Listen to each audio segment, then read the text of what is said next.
ஆண்டவர் நீங்கள் விரும்பி தேடுகின்ற அன்பையும் அருளையும் சமாதானத்தையும் உங்கள் ஒவ்வொருவருக்கும் நிறைவாக தரட்டும் என்று உங்களுக்காக ஜெபிக்கின்றேன்.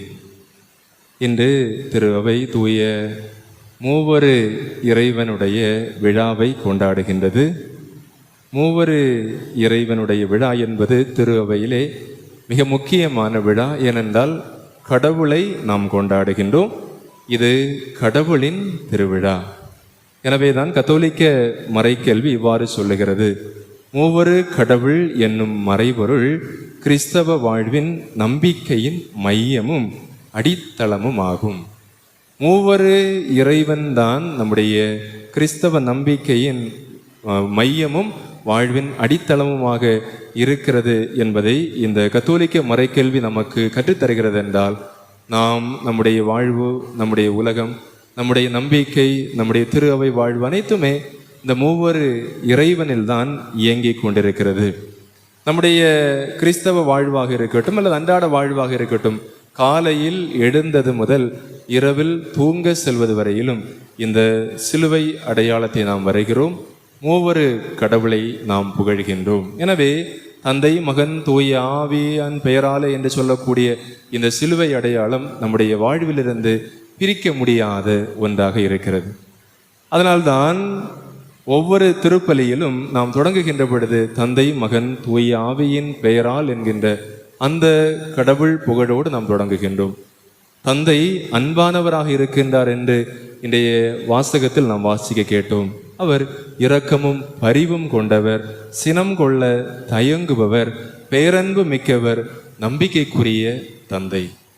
எனவேதான் இந்த உலகத்தில் இருக்கக்கூடிய தந்தையர்கள் மேலுலகில் இருக்கக்கூடிய பின்னக தந்தையின் அடையாளமாக இருக்கிறார்கள். என்றால் இரக்கமும் பரிவும் கொண்ட கடவுள், சினம் கொள்ள தயங்கக்கூடிய கடவுள், பேரன்பு மிக்க கடவுள், நம்பிக்கைக்குரிய கடவுள் என்றால் அந்த தந்தை இருப்பது போல இந்த உலகத்தில் வாழக்கூடிய தந்தையர்களும் இருக்க கடமைப்பட்டவர்கள். அதனால்தான் பல நேரத்தில் இந்த உலகத்தில் வாழக்கூடிய தந்தையை அன்பு செய்ய முடியாதவர்கள் கடவுளையும் அன்பு செய்ய முடியாமல் தவிக்கக்கூடிய சூழலை நாம் பார்க்க முடிகிறது. அதாவது நாம் பார்க்கக்கூடிய அப்பாவே இப்படின்னா பார்க்காத அப்பாவை பற்றி எனக்கு என்ன கவலை? எனவேதான் கடவுளை தந்தையாக ஏற்றுக்கொள்ளக்கூடிய அந்த எண்ணம் இன்றைக்கு நிறைய இளைஞர்கள், இளம்பெண்களுடைய மனங்களிலே இல்லை. ஏனென்றால் தங்களோடு வாழக்கூடிய தந்தை முன்மாதிரியாக இல்லை என்பதை நாம் கவனத்தில் கொள்ள வேண்டும். மகன் அருளாக இருக்கின்றார். அருள் இவரது இலவசம் கொடையாக இருக்கிறது. எல்லாவற்றிற்கும் நமக்கு அருள்தான் அடித்தளம். அதாவது நம்மால் எதுவும் செய்ய முடியாது, கடவுளுடைய அருள் அன்றி எதுவும் நம்மால் செய்ய முடியாது என்பதை ஒருவர் உணர வேண்டும். அந்த அருளுக்காக ஜெபிக்க வேண்டும். இப்பொழுது என்ன பழக்க வழக்கமாக இருக்கட்டும் அல்லது வாழ்வில் என்ன மாற்றம் வேண்டும் என்றாலும் இருக்கட்டும், நாம எதையும் செய்ய முடியாது. கடவுளுடைய அருள் தான் நம்மை வழி நடத்துகிறது. அதனால தானே பவுல் ஆண்டவரிடத்திலே சொன்னார், என்னுடைய வாழ்வு உமக்கு உகந்ததாக இருக்க நான் என்னெல்லாமோ செய்து கொண்டிருக்கின்றேன், ஆனாலும் என்னுடைய வாழ்விலிருந்து சிலவற்றை நான் எடுத்து மாற்ற விரும்புகிறேன். கடவுள் சொல்லுகின்றார், என் அருள் உனக்கு போதும், எல்லாவற்றையும் நான் குப்பை என கருதுகிறேன் என்று பவுல் சொன்ன அந்த வார்த்தை, இந்த அருள் உனக்கு போதும் என்கின்ற அந்த இலவச கொடையிலிருந்து தான் வருகிறது. என்றால் நான் மட்டும் நினைத்தால் இயலாது. நான் பொறுமையாக இருக்க வேண்டும், கோபப்படக்கூடாது, மற்றவர்களை பற்றி புரணி பேசக்கூடாது, விமர்சிக்க கூடாது, அடுத்தவரை கேவலைப்படுத்தக்கூடாது என்று நானாக நினைத்தால் எதுவும் செய்ய முடியாது. நாம் மீண்டும் மீண்டும் அதே தவறுகளையும் அதே விஷயங்களையும் தான் செய்து கொண்டிருப்போம். ஆனால் அதே நேரத்திலே ஆண்டவரே உம்முடைய அருளை எனக்கு பொழிந்து இந்த நிலையிலிருந்து நான் மாற எனக்கு உதவி செய்யும் என்று என்ன விஷயத்தை ஒப்புக்கொடுத்து ஜெபித்தாலும் அந்த அருள் நமக்கு ஒரு அடைக்கலமாகவும் அரணாகவும் இருக்கும். அந்த வாழ்வினுடைய மாற்றத்திற்கு அது வழிவகுக்கும் என்பதில் எந்த சந்தேகமும் இல்லை. எனவேதானே ரோமையர் 9:16 இவ்வாறு நமக்கு சொல்லுகிறது, மனிதர் உழைப்பதாலோ விரும்புவதாலோ எதுவும் ஆகிவிடாது, கடவுள் இரக்கம் காட்டுவதாலே எல்லாம் ஆகிறது. மறக்கவே கூடாது. இன்று நடக்கப் போவதே உனக்கு தெரியாது, நாளை நடக்கப் போவதை தெரிந்தவன் போல பெருமையாக பேசாது. நீதிமொழிகள் 27:1. எனவேதான் வாழ்வினுடைய எல்லா சூழ்நிலைகளிலும் ஆண்டவருடைய அருளை பெற்றுக்கொள்ளக்கூடிய ஒருவர் தாழ்மையோடு இருப்பார், எளிமையாக இருப்பார், அன்பிலும் அறத்திலும் நேர்மையிலும் வாழக்கூடிய ஒருவராக இருப்பார். அந்த மகன்தான் நம்மை மீட்டவராக இருக்கின்றார். நமக்கு எதிராக இருந்த பாவக்கடன் பத்திரத்தை அவர் சிலுவையில் அறைந்து அழித்து விட்டார் என்று கொலோசையர் 2ஆம் அதிகாரம் 14வது வார்த்தையிலே பவுல் அழகாக சொல்லுகின்றார். கிறிஸ்துவின் இரத்தம் நம்மை எல்லா பாவத்தினின்றும் தூய்மைப்படுத்துகிறது என்று யோவான் தன்னுடைய திருமுகத்திலே 1ஆம் அதிகாரம் 7வது வார்த்தையிலே சொல்லுகின்றார். தூய் ஆவியானவர் நட்புறவின் அடையாளமாக இருக்கின்றார், தோழமையினுடைய அடையாளமாக இருக்கின்றார். தூய் ஆவியாரின் வழியாகத்தான் கடவுளுடைய அன்பு நம் மீது பொழியப்பட்டுள்ளது என்று ரோமையருக்கு எழுதிய திருமுகம் 5ஆம் அதிகாரம் 5வது வார்த்தையிலே சொல்லப்படுகிறது. என்றால் அந்த கடவுளின் அன்பை நாம் சுவைப்பதற்கு, எப்படி வாழ வேண்டும் என்று கற்றுத்தருவதற்கு ஆவியானவர் நமக்கு துணை செய்கின்றார். இந்த ஆவியானவர் வழியாகவே நாம் கடவுளின் பிள்ளைகள் என்ற நிலையை அடைந்து கடவுளை அப்பா தந்தையே என்று அழைக்கின்றோம் என்று கலாத்தியர் 4ஆம் அதிகாரம் 6வது வார்த்தையில் பவுல் சொல்லுகின்றார். அப்படி என்றால் நம்முடைய வாழ்வினுடைய எல்லா சூழ்நிலைகளிலும் எல்லாம் வல்ல இறைவனாகி இருக்கக்கூடிய தந்தை, மகன், தூய ஆவியானவருடைய ஆசீர்வாதம் என்றும் இருந்து கொண்டிருக்கிறது என்றால் தொடக்கம் முதல் இறுதி வரையிலும். அதாவது ஒரு குழந்தை திருமுழுக்கு பெறுகின்ற பொழுது தந்தை, மகன், தூய ஆவியாரின் பெயரால் நான் உன்னை கழுவுகிறேன் என்று சொல்லிதான் அந்த குழந்தைக்கு திருமுழுக்கு கொடுக்கப்படுகிறது. ஒப்புரவு அருள் சாதனத்தின் பொழுது தந்தை, மகன், தூய ஆவியின் பெயரால் உன்னுடைய பாவங்களை மன்னிக்கிறேன் என்று சொல்லிதான் அந்த ஒப்புரவு அருளடையாளத்தினுடைய இறுதி பாகம் முடிவடைகிறது. அதே போல நோயில் பூசுதலாக இருக்கட்டும், திருமணமாக இருக்கட்டும், ஒவ்வொருவர் தங்களுடைய திருமண அந்த உடன்படிக்கை நினைவு கூர்ந்தால் தெரியும்.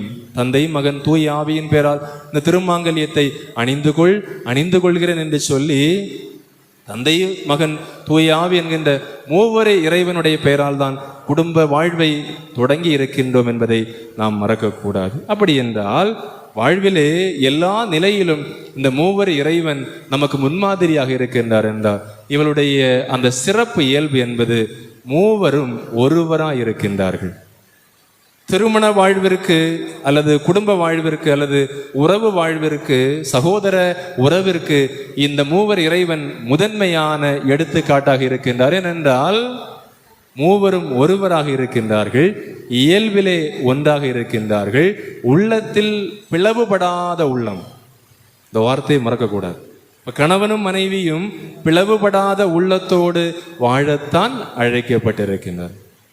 மூவர் இறைவனுடைய அந்த முதன்மையான எடுத்துக்காட்டு மூவராக இருந்தாலும் அவர்கள் ஒருவராக இருக்கின்றார்கள், இயல்பிலும் அந்த பிளவுபடாத உள்ளத்தோடு இருக்கின்றார்கள் என்பதை நமக்கு முன்மாதிரியாக தந்திருக்கிறார். என்றால் ஒரு குடும்ப வாழ்விலே அல்லது தனி வாழ்விலே இந்த பிளவுபடாத உள்ளம் என்பது மிக முக்கியமானது.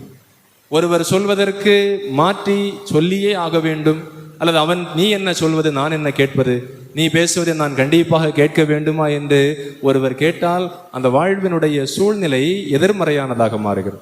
அதே நேரத்திலே குற்றங்குறைகள் இருந்தால் கூட பொறுத்து கொள்ளக்கூடிய அந்த மனப்பக்குவம் தான் வாழ்வினுடைய மேன்மை என்பதை நாம் மறக்கவே கூடாது. அப்படி என்றால் இந்த மூவர் இறைவன் நம்முடைய குடும்பங்களுடைய மேன்மையாக விளங்க வேண்டும், இந்த மூவர் இறைவன் நம்முடைய குடும்பங்களுடைய மாதிரியாக விளங்க வேண்டும் என்றால் வாழ்வினுடைய எல்லா சூழ்நிலைகளிலும் மூவர் இறைவனுடைய முன்மாதிரியை நாம் பின்பற்ற வேண்டும். நம்முடைய பார்வை, நம்முடைய சொற்கள், நம்முடைய செயல்பாடுகளில் இந்த மூவர் இறைவனுடைய அதே நடவடிக்கைகள் நம்மிலே இருக்க வேண்டும். அதுதான் ஒரு கிறிஸ்தவ உறவு ஒன்றிப்பினுடைய அடையாளம். நாம் இங்கே கூடி வருவது கூட தந்தை, மகன், தூய் ஆவியானார் ஆகிய மூவர் இறைவனுடைய பெயரால் தான் இங்கே கூடியிருக்கின்றோம். அப்படி என்றால் நம்முடைய வாழ்வை சற்று சீர்தூக்கி பார்ப்போம். அதாவது ஒரு குடும்பத்தில் ஒரு தாயும் தந்தையும் ஒரு கணவனும் மனைவியும் பிளவுபடாத உள்ளத்தோடு வாழ அழைக்கப்பட்டவர்கள் என்றால் இறுதி வரையிலும் தொடக்கம், அதாவது நான் இன்பத்திலும் துன்பத்திலும் நோயிலும் உடல் நலத்திலும் பிரமாணிக்கமாக இருந்து உன்னை மதிக்கவும் அன்பு செய்யவும் வாக்களிக்கிறேன் என்று சொல்லி அந்த வலது கரத்தை பிடித்து வாக்குறுதி அளிப்பது முதல் இறுதி முத்தம் வரையிலும், அதாவது பெட்டியிலே படுக்க வைத்திருக்கக்கூடிய அந்த சூழ்நிலையில் கொடுக்கக்கூடிய இறுதி சிலுவை, இறுதி முத்தம் வரையிலும் இந்த பிளவுபடாத உள்ளமும் குற்றங்குறைகளை பொறுத்து மன்னிக்கக்கூடிய ஆற்றலும் ஒருவருக்குள்ளே இருக்க வேண்டும். அப்படி இருந்தால் மட்டும்தான் திருமணம் செய்ய வேண்டும்.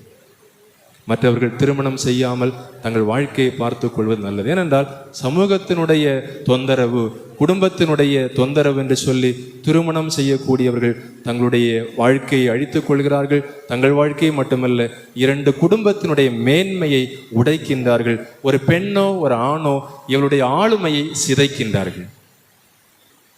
எனவேதான் இதை முதலில் புரிந்து கொள்ள வேண்டும். அப்படி என்றால் ஒரு கணவனும் மனைவியும் ஒரு குடும்பத்தில் ஒருவருக்கொருவர் ஆடையாக விளங்க வேண்டும்.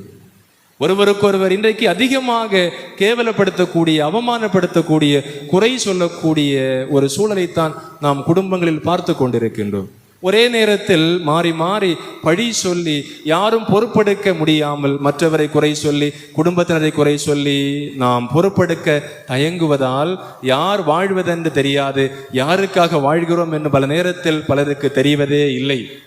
எனவேதான் ஒருவருக்கொருவர் ஆடையாக விளங்க வேண்டும். ஆடை என்பது அவமானத்தை மறைப்பது, நிர்வாணத்தை மறைப்பது. நிர்வாணம் என்பது அவமானம், குற்றங்குறைகள், விமர்சனம், குறைகளை மறைப்பதென்றால் பழைய ஏற்பாட்டில் நாம் பார்க்கிறோம். தொடக்க நூலிலே ஆதாமும் ஏவாளும் தவறு செய்கின்றார்கள், பாவம் செய்கின்றார்கள், அவர்கள் நிர்வாணமாக இருக்கின்றார்கள். ஆண்டவராகிய கடவுள் அவர்களுக்கு தோலாலான ஆடை அணிவிக்கின்றார். அதாவது குற்றங்குறைகளை அவர் பொறுத்து கொண்டு அவர்களுடைய நிலையை பார்த்து மனம் இறங்கி அவர்களுக்கு தோலாலான ஆடை கொடுக்கின்றார். கணவனும் மனைவியும், அதாவது கணவன் மனைவி மட்டுமில்லை, எல்லாருமே ஒருவருக்கொருவர் ஆடையாக விளங்க கடமைப்பட்டவர்கள். சீக்கிரம் மற்றவங்களை குறை சொல்வது எளிது, மற்றவர்களை பற்றி மோசமாக பேசுவது மிக மிக எளிது. ஆனால் என்ன சாதிக்கிறோம் என்பதிலே நாம் கவனமாக இருக்கிறோம். ஒருவரை பற்றி மோசமாக பேசுவது, அல்லது நாம் எங்கோ கேட்ட கதைகளை திரும்ப திரும்ப சொல்லுவது, அல்லது சம்பந்தப்பட்ட நபர் வந்தாலே நான் சொல்றேன்னு தப்பா நினைக்காதீங்க, நான் கேள்விப்பட்டேன் அப்படின்னு எதெல்லாம் இவங்க மனசுல இருக்கிறதோ அதெல்லாம் சேர்த்து இறக்கி வச்சிருது. சொல்லிட்டு நான் சொன்னேன்னு யார்கிட்டையும் சொல்லிடாதீங்க, நான் சொன்னேன்னு யார்கிட்டையும் சொல்லாதீங்க. அப்போ நீ ஏன் சொல்ல வர? உனக்கு நான் தான் சொன்னேன்னு சொல்றதுக்கு திராணி கிடையாது, உண்மை கிடையாது. அப்போ ஏன் சொல்ல வர? நீ உனக்கு பொழுதுபோக்கு தானே, எவன் செத்தாரே எக்கேடு கெட்டு போனாலும் பிரச்சனை இல்லை, நான் நினைச்சதை பேசி தீக்கணும். நாளைக்கு இதே கதைகளை நாமும் கேட்போம். அதாவது நாம் நன்றாக இருக்கக்கூடிய குடும்பங்களிலே, தனி வாழ்விலே சென்று இப்படிப்பட்ட கதைகளை பேசுகின்ற பொழுது அந்த சம்பந்தப்பட்ட நபர் பெருமூச்சு விட வேண்டும். அவரை தூக்கம் இல்லாமல் கலக்கம் அடைகின்றார், அந்த நெஞ்சம் படபடைக்கின்றது. அது உண்மையற்ற விஷயமாக இருந்தால் அந்த மனிதன் அல்லது அந்த ஆண் அந்த பெண்ணினுடைய பெருமூச்சினுடைய சூடு இன்னும் அதிகமாக இருக்கிறது, கண்ணீரினுடைய சூடு அதிகமாக இருக்கிறது. எனவேதான் நாம் நன்றாக யோசித்துக் கொள்ள வேண்டும். ஒருவர் மற்றவருடைய குற்றங்குறைகளை பொறுத்து கொள்ள வேண்டும். பொறுக்க முடியாவிட்டாலும் பரவாயில்லை, தயவு செய்து அதை வெளியிட்டு யாரையும் அவமானப்படுத்தாதீர்கள், கேவலப்படுத்தாதீர்கள். ஒருவருக்கொருவர் ஆடையாக விளங்க வேண்டும். ஒருவருக்கொருவர் ஆடை போல குற்றங்குறைகளை பொறுத்து கொண்டு நான் இதை பற்றி யாரிடத்திலும் சொல்ல மாட்டேன் என்று சொல்லக்கூடிய ஒரு தைரியம் நமக்குள்ளே வர வேண்டும். அதை விட்டு ஃபோன் எடுத்து இங்கே இருந்தே பேசி பேசி பேசி எல்லாத்தையும் ஒன்று விடாமல், ஒரு வள்ளி புள்ளி விடாமல் சொல்லிட்டு இருந்தோம்னா உங்கள் வாழ்க்கையை வேறு ஒருவர் ஆள்வதற்கு நீங்கள் உங்களை கையளிக்கின்றீர்கள். மூன்றாவது ஒரு நபர் உங்களுடைய குடும்பத்திலும் தனி வாழ்விலும் வருவதற்கு நீங்கள் உங்களை முழுமையாக கையளிக்கிறீர்கள். உங்களுடைய கையால் ஆகாத தனத்தை காட்டுகிறீர்கள் என்பதை மறக்கவே கூடாது. அது யாராக இருந்தாலும் சரி, ஒருவரை பற்றி மற்றவரிடத்திலே புரணி பேசுவது, ஒருவரை பற்றி மற்றவரிடத்திலே மோசமாக பேசுவது, ஒருவரை பற்றி உண்மையா பொய்யா என்று தெரியாமல் எதையோ தோன்றுவதெல்லாம் பேசுவது மற்றவருடைய வாழ்விலே ஏராளமான காயங்களை ஏற்படுத்தும் என்பதை மறக்கக்கூடாது. அதனால தான் நான் நேற்றைக்கு 4 டிஆர் வாசித்துட்டு இருந்தேன். 4 டிஆர்னு என்ன தெரியுமா? 4 டிஆர் என்னது? என்ன 4 அடி அடித்தாலும் பரவாயில்லை அப்படியா? 4 அடியார் என்பது தமிழ் நூல். நான் அதில் ஒரு பாரா வாசிக்கும்போது என்னுடைய மனதிற்கு பிடித்தமாக இருந்தது. அதாவது, பாகனையே கொல்லும் யானை போல நன்மை செய்தவரையே காயப்படுத்தி நம்பிக்கையை நஞ்சாக்கும் மனம் நட்பினுடைய அருமை அறியாத மனம். இது உண்மை. அதாவது நிறைய பேருக்கு நண்பர்கள் கிடையாது. ஏன்னா நல்லா இருக்கும்போது அவங்கள பிரிக்கவே முடியாது. ஆனால் உள்ளுக்குள்ளே யாரோ புகுந்து என்ன செய்திருக்கிறாங்க, ஒரு குழப்பத்தை உருவாக்கின உடனே மாறி மாறி பழி சொல்வது. அதை அவர்கள் வாலை ஆட்டும் நாயின் நன்றி உணர்வும் இவர்களுடைய உள்ளத்தில் இல்லை. அதுக்கு அர்த்தம் புரியுதா? நாய்க்கு கூட சாப்பாடு போட்டா என்ன செய்யும்? வாலாட்டும். அப்படிப்பட்ட நன்றி உணர்வு கூட சொந்த மக்களிடத்திலும் இல்லை, கணவன் மனைவியிடத்திலும் இல்லை, குடும்ப உறவுகளிடத்திலும் இல்லை என்பதை இந்த பாடல் சுட்டிக்காடு. இவர்கள் நெருக்கத்தினுடைய நிழலில் அமர்ந்து நம்பிக்கையோடு பகிர்ந்த கதைகளை பிரிவின் புயல் அடித்த கணத்தில் பழிவாங்கும் ஆயுதமாக நம்பிக்கைக்கே துரோகம் செய்யும் துரோகத்தின் வடிவங்கள். அர்த்தம் புரியுதா? அதாவது நல்லா இருக்கும்போது ஊர் கதையெல்லாம் பேசுவாங்க, எல்லாம் பேசி சண்டை வந்த உடனே எதெல்லாம் பேசினாங்களோ இதையே பழி வாங்கக்கூடிய ஆயுதமாக என்ன செய்வாங்க? ஒன்னொன்னா எடுத்து வெளியே விடுவாங்க. சொல்லிட்டு நான் சொன்னேன்னு சொல்லாத, இது அவ சொன்னது. இப்ப நம்பி இவர்கள் துரோகத்தினுடைய வடிவங்கள். கண் காது மூக்கு வைத்து கற்பனை வதந்திகளை திரித்து பழைய உரையாடல் பக்கங்களை பகையின் தீயில் கொளுத்தி புறம் பேசி மகிழும் இவர்கள் மனித பண்பின் இழிவான முகங்கள். இனிமையாய் பேசி பழகிவிட்டு இங்கே தனிமையில் சொன்ன ரகசியங்களை தராசு தட்டுக்களில் ஏலமிடுவர். நேருக்கு நேர் நின்று நல்லுறவு பேண தெரியாதவர் முதுகிற்கு பின்னால் நின்று முள் வாக்கு எறிந்து உறவு ஒடிப்பர். அதனாலதான் தமிழ் அழகாக சொன்னது, உள்ளன்று வைத்து புறமொன்று பேசுவார் உறவு கலவாமை வேண்டும். உள்ளுக்குள்ள ஒன்றை வச்சுட்டு வெளியில இனிக்க பேசக்கூடிய ஒருவனுடைய நாவிலே நஞ்சு இருக்கிறது என்பது பொருள். அன்பினுடைய போர்வையில் ஒளிந்திருக்கும் இத்தகைய கள்ள நட்பு தங்களின் கருத்தை ஆதாரங்களால் நிரூபிக்க முடியாத போது வதந்திகளையும் அரைகுறை உண்மைகளையும் ஆயுதமாக பயன்படுத்தும். புரியுதா? நிறைய பேர் இந்த ஆயுதத்தோட தான் இருக்கிறீங்க. இங்கேயும் இருக்கிறோம். நம்ம நினைக்கிறத பேசி தீர்க்க முடியலைன்னா ஏதாவது ஒரு வதந்தி என்ன செய்யறது? பரப்பி விட்டுறது.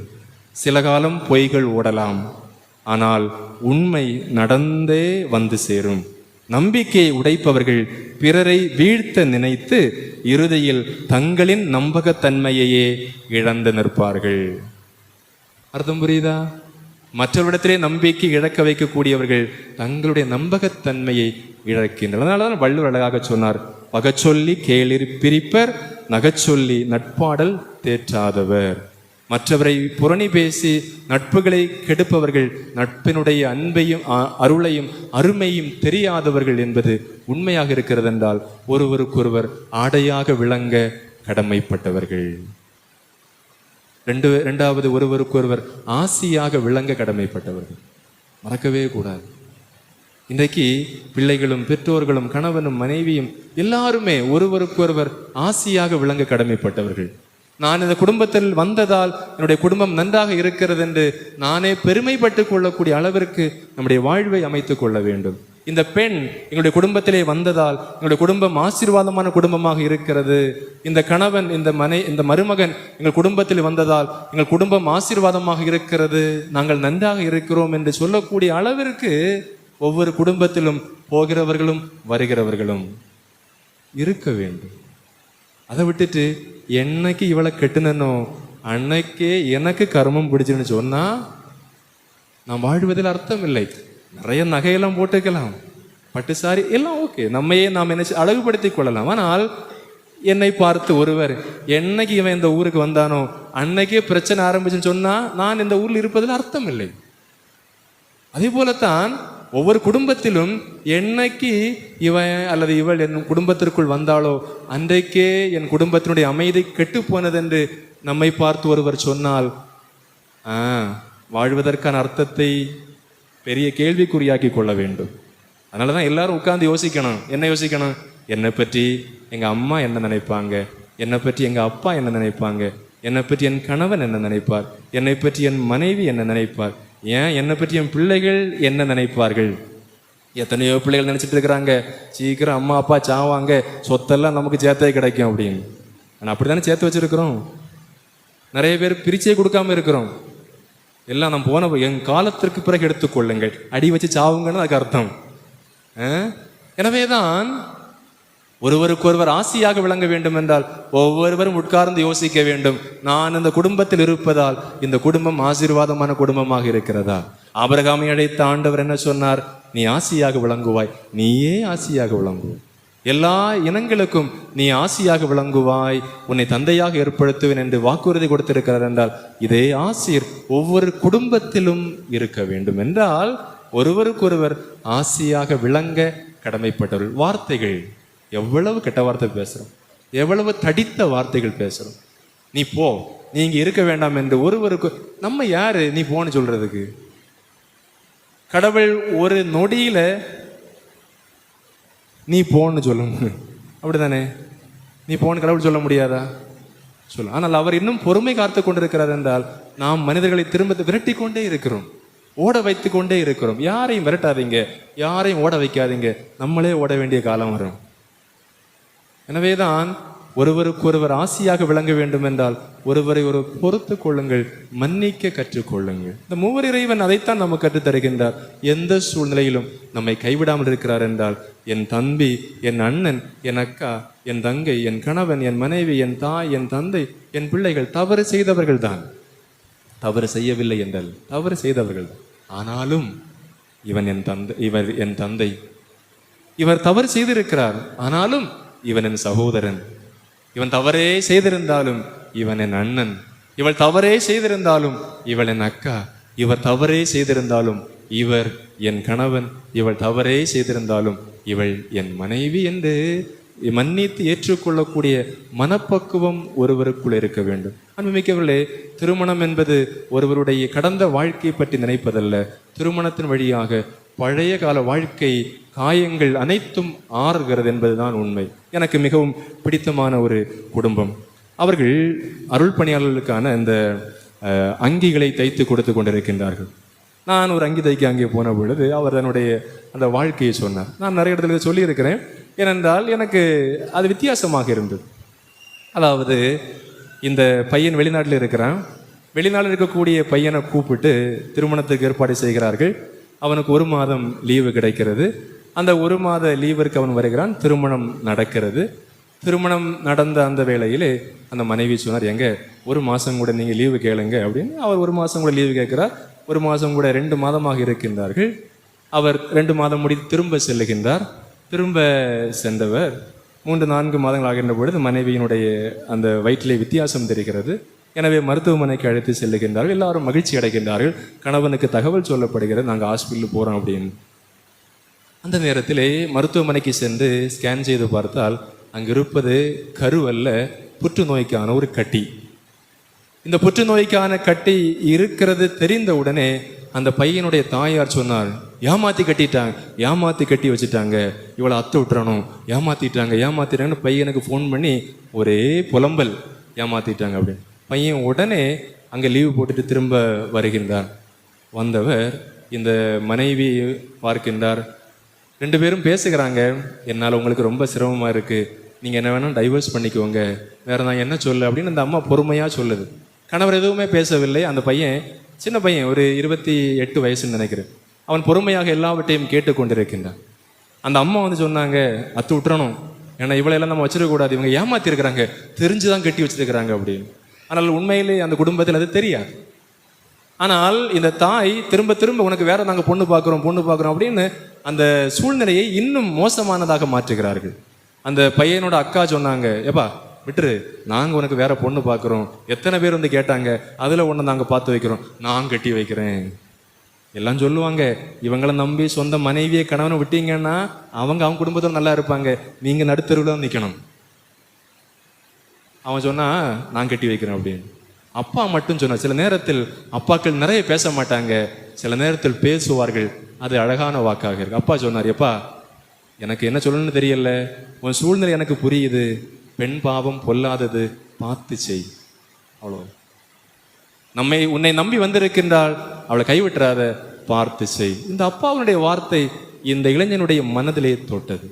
ஆனால் அம்மா இருக்க விடல. அம்மா சொல்லிச்சு, நான் போய் வக்கீலை பார்த்துட்டு வந்திருக்கிறேன், நீயும் போய் வக்கீலை பாரு. அப்போ அதற்கு முன்னாடி மருத்துவமனைக்கு மீண்டும் செல்லுகின்றார்கள்.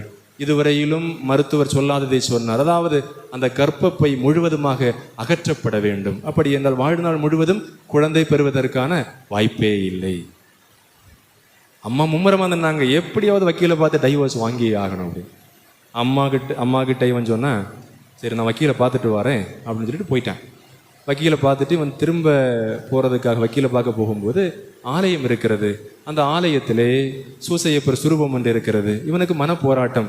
மனைவியினுடைய அந்த அன்பான வார்த்தை, அன்பான முகம் அவனை மனதை விட்டு போகவே இல்லை. ஆனால் அம்மாவனுடைய கடின வார்த்தை அவனுக்கு கஷ்டப்படுத்துது.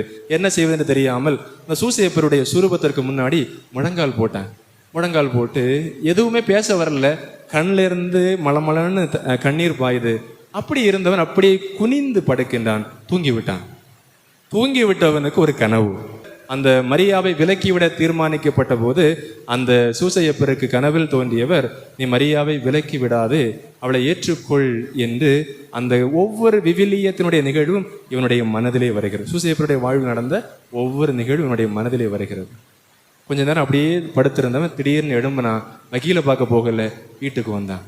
வீட்டுக்கு வந்தவன் அந்த அம்மா வாசல்ல உட்கார்ந்துருக்கிறாங்க.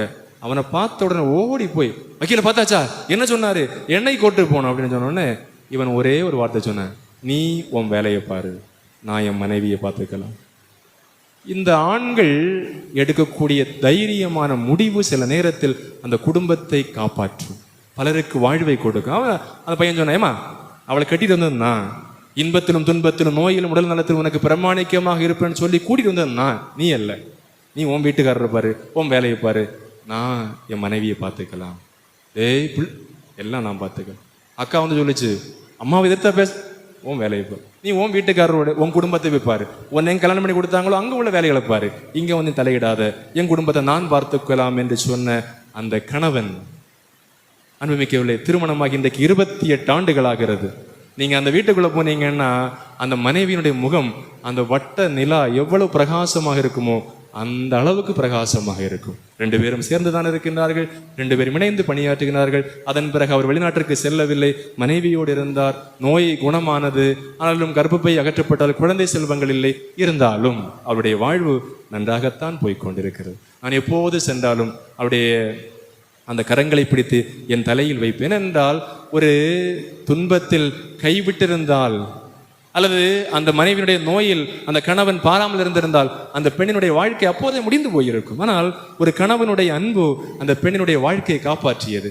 ஒரு கணவனுடைய அன்பு அந்த பெண்ணினுடைய வாழ்வில் ஒரு புதிய ஒளியை கொடுத்தது. ஒரு கணவனுடைய அன்பு, அந்த உண்மையான அன்பு அவருடைய இதயத்தினுடைய எல்லா பிரச்சனைகளையும் மாற்றி, எல்லா இருளையும் அகற்றி, இன்றைக்கும் 28 ஆண்டுகள் முடிந்த பின்னாலும் ஏறக்குறைய அவர்களுக்கு 50-60 வயது இருக்கும் என்று நினைத்துக் கொள்ளுங்கள். இருந்தாலும் அந்த முகம் அவ்வளவு பிரகாசமாக இருக்கிறது என்றால் ஒரு ஆண் ஒரு பெண் மீது வைக்கின்ற அன்பிற்கு அந்த அளவிற்கு ஆற்றல். அதனாலதான் இனிமை மிகு பாடல் 8ஆம் அதிகாரம் 6வது வார்த்தை சொல்லுகிறது, அன்பு சாவை போல வலிமை மிக்கது. அன்பு சாவை போல வலிமை மிக்கது என்றால் ஒருவர் மற்றவர் மீது வைக்கக்கூடிய அந்த அன்பிற்கு ஆற்றல் இருக்கிறது. ஒருவருடைய பிரிவு, ஒருவருடைய துயரம், ஒருவருடைய இழப்பு எந்த அளவிற்கு என்னை பாதிக்கிறதோ அதே பாதிப்பு ஒருவர் மற்றவர் மீது வைக்கக்கூடிய அன்பிற்கு உண்டு என்றால் அந்த அன்பினால் எல்லாரும் பாதிக்கப்பட வேண்டும். அந்த அன்பினால் ஒருவர் மற்றவரை பாதிக்க வேண்டும். அந்த அன்பினால் ஒருவர் மற்றவரை தாங்கிக் கொள்ள வேண்டும். உங்கள் அன்பு கள்ளமற்றதாக இருப்பதாக என்று ரோமையருக்கு எழுதிய திருமுகத்திலே பவுல் சொல்லுகிறார் என்றால் ஒவ்வொருவரும் காட்டக்கூடிய உண்மையான அன்பு மற்றவருடைய வாழ்வை மேம்படுத்தும், வாழ்வதற்கான ஆற்றலை கொடுக்கும்.